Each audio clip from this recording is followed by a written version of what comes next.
This is just a quick update. If you want to farm birch wood, or what do you call this, wood for your crafting materials, for your accessories, you have to go here at the second map at Jotunheim, and go to this place. There's a lot of food here. Just in here in Troll Pass, you can go ground travel or you can fast travel, but the problem is there are so many aggressive monsters here. But be ready to attack or fight them. Okay, as you can see, I'm in the Troll Pass and there's a lot of food. Okay,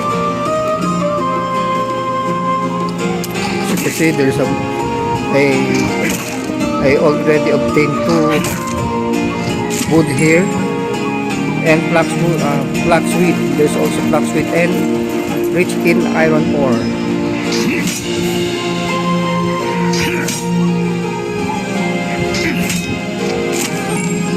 So there are always an aggressive monster like this. Oh, not that. As you can see, there's let's see. Just go around and you can see a lot of birch wood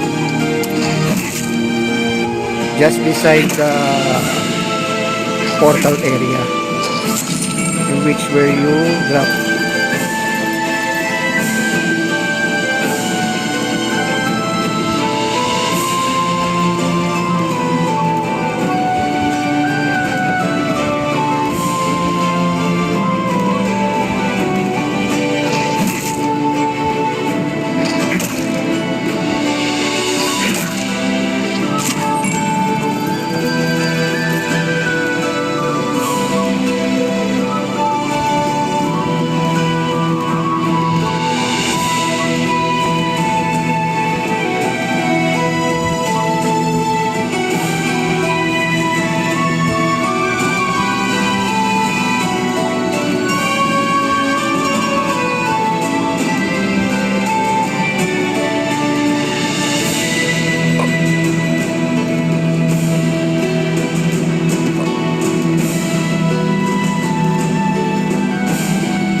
I will be crafting a blue bracelet.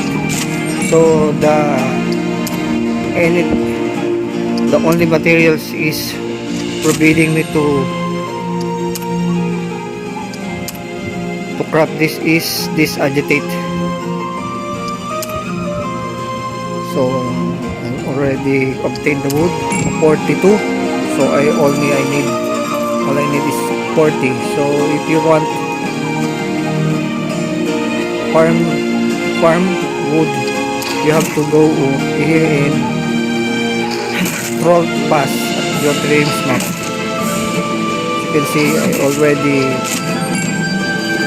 just wandering here. I already got 10 wood, not an iron ore.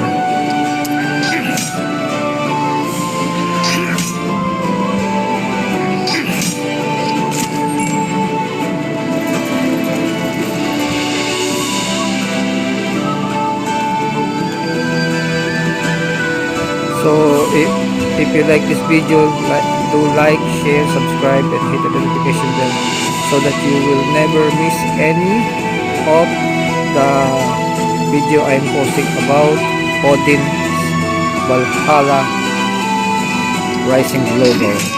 So see you around on the next video. Bye bye.